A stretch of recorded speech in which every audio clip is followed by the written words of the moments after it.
Hello friends, welcome back to my video. So ನಿಮಗೆಲ್ಲರಿಗೂ ಗೊತ್ತಿರ್ಬೋದು, first round final result already ಬಿಟ್ಟಿದ್ದಾರೆ and cut off ಕೂಡ ಬಿಟ್ಟಿದ್ದಾರೆ. ನೀವೆಲ್ಲರೂ ಚೆಕ್ ಮಾಡ್ಕೋಬೋದು. ಸೊ ಈ ವಿಡಿಯೋ ಸ್ಪೆಷಲಿ ಯಾರಿಗಪ್ಪ ಅಂದರೆ, ಯಾರಿಗೆ ಸೀಟ್ ಸಿಕ್ಕಿಲ್ಲ first round first round final ರಿಸಲ್ಟಲ್ಲಿ ಯಾರಿಗೆ ಸೀಟ್ ಸಿಕ್ಕಿಲ್ಲ ಅಂಥವರಿಗೆ ಮಾತ್ರ ವಿಡಿಯೋ ಮಾಡ್ತಾಯಿದ್ದೀನಿ. ಕರೆಕ್ಟಾಗಿ ನೋಡ್ಕೋರಿ. ಅದಕ್ಕಿಂತ ಮುಂಚೆ ಯಾರು ನನ್ನ ಚಾನಲ್ ಇನ್ನೂ ಸಬ್ಸ್ಕ್ರೈಬ್ ಆಗಿಲ್ಲ, ಎಲ್ಲರೂ ಸಬ್ಸ್ಕ್ರೈಬ್ ಆಗಿರಿ. ಯಾಕಂದರೆ KA ಕಡೆಯಿಂದ ಬರೋ ಪ್ರತಿಯೊಂದು ಅಪ್ಡೇಟ್ಸ್ ಕೂಡ ನನ್ನ ಚಾನಲಲ್ಲಿ ನಿಮಗೆ ಸಿಗ್ತದೆ. ಸೊ ಇವಾಗ ನೆಕ್ಸ್ಟ್ ಏನಪ್ಪ ಅಂದರೆ, ಇನ್ನೂ ಯಾರು ರಿಸಲ್ಟ್ ಚೆಕ್ ಮಾಡ್ಕೊಂಡಿಲ್ಲ ಅವರು ಕರೆಕ್ಟಾಗಿ ರಿಸಲ್ಟ್ ಚೆಕ್ ಮಾಡ್ಕೊರಿ. ನನಗೆ ಇನ್ನೊಂದ್ಸಲ ಹೇಳ್ಕೊಡ್ತೀನಿ. ಫಸ್ಟ್ KA ವೆಬ್ಸೈಟ್ ಬಂದ ಮೇಲೆ 3 ಮಿನಿಟ್ಸ್ ಮೇಲೆ ಕ್ಲಿಕ್ ಮಾಡ್ಕೊರಿ. ಕ್ಲಿಕ್ ಮಾಡಿದ್ಮೇಲೆ ಪ್ರವೇಶ ಮೇಲೆ ಕ್ಲಿಕ್ ಮಾಡ್ಕೊರಿ. ಅದಾದಮೇಲೆ UGCET 2024 ಮೇಲೆ ಕ್ಲಿಕ್ ಮಾಡ್ಕೊರಿ. ಕ್ಲಿಕ್ ಮಾಡ್ಕೊಂಡ್ಮೇಲೆ ಫಸ್ಟ್ ಲಿಂಕ್ ಇರೋದೇ ಅದನ್ನೇ ನೋಡ್ಕೊರಿ. ಇಲ್ಲಿ UGCET 2024 ಮೊದಲ ಸುತ್ತಿನ ಸೀಟು ಹಂಚಿಕೆ ಫಲಿತಾಂಶ ಲಿಂಕು, ಇದ್ರ ಮೇಲೆ ಕ್ಲಿಕ್ ಮಾಡ್ಕೊಂಡ್ರೆ ನಿಮ್ಮ ಸೀಟ್ ನಂಬರ್ ಹಾಕಿ ನೀವು ಚೆಕ್ ಮಾಡ್ಕೋಬೋದು. ಸೊ ನೆಕ್ಸ್ಟ್ ಇನ್ನೊಂದು ಏನಪ್ಪ ಅಂದರೆ, ಎಲ್ರದ್ದು ಒಂದು ಕ್ವಶನ್ಸು ಏನಪ್ಪ ಅಂದರೆ, ಅಣ್ಣ ನನಗೆ ಸೀಟ್ ಸಿಕ್ಕಿಲ್ಲ, ನಾನು ಏನು ಮಾಡಬೇಕು ಅಂತ. ನಾನು ಫಸ್ಟ್ ಒಂದು ಹೇಳೋಕ್ಕೆ ಇಷ್ಟಪಡ್ತೀನಿ. ಯಾರಿಗೆ ಸೀಟ್ ಸಿಕ್ಕಿಲ್ಲ ಅವರು ಏನು ಟೆನ್ಷನ್ ಆಗೋದು ಬೇಡ, ಭಯನೂ ಆಗೋದು ಬೇಡ. ಯಾಕಪ್ಪ ಅಂದರೆ, ನೀವು ಡೈರೆಕ್ಟ್ ಸೆಕೆಂಡ್ ರೌಂಡ್ಗೆ ಎಂಟ್ರಿ ಮಾಡಿರ್ತೀರ ಆಲ್ರೆಡಿ. ನೀವು ಡೈರೆಕ್ಟ್ ಸೆಕೆಂಡ್ ರೌಂಡ್ಗೆ ಪಾರ್ಟಿಸಿಪೇಟ್ ಮಾಡಿರ್ತೀರ ಆಲ್ರೆಡಿ. ಸೊ ಇನ್ನು ಸೆಕೆಂಡ್ ರೌಂಡ್ ಇನ್ನೂ ಬಿಟ್ಟಿಲ್ಲ, ಲೇಟ್ ಆಗ್ತದೆ. ಯಾಕಪ್ಪ ಅಂದರೆ ಫಸ್ಟ್ ರೌಂಡ್ದವರಿಗೆ ಕಾಲೇಜಿಗೆ ಅಡ್ಮಿಷನ್ ತೊಗೊಳ್ಳೋಕ್ಕೆ ಅದರಲ್ಲಿ ಲಾಸ್ಟ್ ಡೇಟ್ ಕೊಟ್ಟಿರೋದು 5ನೇ ತಾರೀಕು. ಸೊ ಅವರೆಲ್ಲ ಫಸ್ಟ್ ರೌಂಡ್ ಪ್ರೊಸೀಜರ್ ಮುಗಿದ ಮೇಲೆ ಸೆಕೆಂಡ್ ರೌಂಡ್ ಸ್ಟಾರ್ಟ್ ಮಾಡ್ತಾರೆ. ಸೊ ಅದಕ್ಕಿಂತ ಮುಂಚೆ ಏನಪ್ಪ ಅಂದರೆ, ಯಾರಿಗೆ ಸೀಟ್ ಸಿಕ್ಕಿಲ್ಲ ಅವ್ರೇನು ಟೆನ್ಷನ್ ಆಗೋದು ಬೇಡ.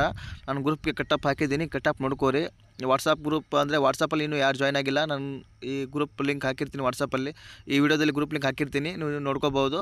ಸೊ ಇನ್ನೊಂದು ಏನಪ್ಪ ಅಂದರೆ, ಸೀಟ್ ಯಾರಿಗೆ ಸಿಕ್ಕಿಲ್ಲ ಅವ್ರೇನು ಟೆನ್ಷನ್ ತೊಗೋಬೇಡ್ರಿ, ಆರಾಮಾಗಿರ್ರಿ.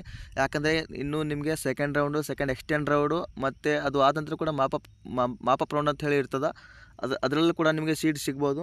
ಸೊ ಇನ್ನೊಂದು ನೆಕ್ಸ್ಟ್ ಏನಪ್ಪ ಅಂದರೆ, ಇವಾಗ ಒಬ್ಬೊಬ್ರಿಗೆ ಏನಾಗಿರ್ತದಪ್ಪ ಅಂದರೆ, ಫಸ್ಟ್ ಮಾರ್ಕ್ ಅಲಾಟ್ಮೆಂಟಲ್ಲಿ ಸಿಕ್ಕೋರಿಗೆ ಸೆಕೆಂಡ್ ಮಾರ್ಕಲ್ಲಿ ಸಿಕ್ಕಿರಲಿಲ್ಲ. ಸೆಕೆಂಡ್ ಮಾರ್ಕಲ್ಲಿ ಯಾರಿಗೆ ಸಿಕ್ಕಿಲ್ಲ ಅವರಿಗೆ ಏನಪ್ಪ ಅಂದರೆ, ಫಸ್ಟ್ ರೌಂಡ್ ಫೈನಲ್ ರಿಸಲ್ಟಲ್ಲಿ ಸೀಟ್ ಸಿಕ್ಕೈತೆ. ಬಟ್ ಏನಪ್ಪ ಅಂದರೆ, ಫಸ್ಟ್ ಆ್ಯಂಡ್ ಸೆಕೆಂಡ್ ಮಾರ್ಕ್ ಅಲಾಟ್ಮೆಂಟಲ್ಲಿ ಕಾಲೇಜ್ ಯಾರಿಗೆ ಸಿಕ್ಕಿಲ್ಲ ಅವರಿಗೆ ಏನಪ್ಪ ಅಂದರೆ, ಫಸ್ಟ್ ರೌಂಡ್ ನಿನ್ನೆ ಬಿಟ್ಟಿರೋ ಫೈನಲ್ ರಿಸಲ್ಟಲ್ಲಿ ಸೀಟ್ ಸಿಕ್ಕಿಲ್ಲ. ಇದು ಎಲ್ರಿಗೂ ಸಮ್ ಸ್ಟೂಡೆಂಟ್ಸ್ಗೆ ಪ್ರಾಬ್ಲಮ್ ಆಗೈತಿ. ಬಟ್ ಏನೂ ಆಗಲ್ಲ. ಎಲ್ಲರೂ ಯಾರಿಗೆ ಸೀಟ್ ಸಿಕ್ಕಿಲ್ಲ ಎಲ್ಲರೂ ವೇಟ್ ಮಾಡಿರಿ, ಏನು ತೊಂದರೆ ಇಲ್ಲ. ನೀವು ಡೈರೆಕ್ಟ್ ಸೆಕೆಂಡ್ ರೌಂಡ್ಗೆ ಎಂಟ್ರಿ ಆಗಿರ್ತೀರಾ ನೀವು ಆವಾಗಲೇ. ಮತ್ತು ಆಪ್ಷನ್ ಎಂಟ್ರಿ ಬಿಡ್ತಾರೆ. ಬಟ್ ಅವಾಗ ಏನಪ್ಪ ಅಂದರೆ, ನಿಮಗೆ ಕಾಲೇಜಸ್ ಆ್ಯಡ್ ಮಾಡೋಕ್ಕೆ ಚಾನ್ಸ್ ಇರಲ್ಲ. ಅದಕ್ಕೆ ನಾನು ಮುಂಚೆನೇ ಹೇಳಿದೆ, ನಿಮ್ಮಿಂದ ಎಷ್ಟಾಗುತ್ತೆ ಅಷ್ಟು ಕಾಲೇಜಸ್ ಜಾಸ್ತಿ ಆ್ಯಡ್ ಮಾಡಿರಿ ಅಂತ. ನಾನು ಮುಂಚೆ ಸ್ಟಾರ್ಟಿಂಗಿಂದನೇ ಆಪ್ಷನ್ ಎಂಟ್ರಿ ಸ್ಟಾರ್ಟ್ ಆಗೋಕ್ಕಂತ ಮುಂಚೆನೇ ವಿಡಿಯೋ ಮಾಡಿ ಹೇಳಿದ್ದೀನಿ, ಜಾಸ್ತಿ ಕಾಲೇಜ್ ಆ್ಯಡ್ ಮಾಡಿರಿ ಅಪ್ಪ.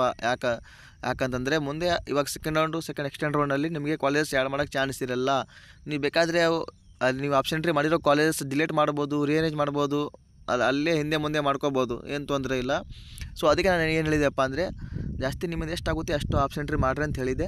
ಸೊ ಒಬ್ಬರು ಮಾಡಿದರೆ ಒಬ್ಬರು ಮಾಡಿಲ್ಲ, ನೋ ಪ್ರಾಬ್ಲಮ್, ಏನಾಗಲ್ಲ, ತೊಂದರೆ ಇಲ್ಲ. ಸೆಕೆಂಡ್ ರೌಂಡ್ಗೆ ನೀವು ಡೈರೆಕ್ಟ್ ಎಂಟ್ರಿ ಆಗಿರ್ತೀರ. ಯಾರಿಗೆ ಕಾಲೇಜ್ ಸಿಕ್ಕಿಲ್ಲ ಡೈರೆಕ್ಟ್ ಅವರು ಸೆಕೆಂಡ್ ರೌಂಡ್ಗೆ ಎಂಟ್ರಿ ಆಗಿರ್ತೀರ, ಏನು ತೊಂದರೆ ಇಲ್ಲ.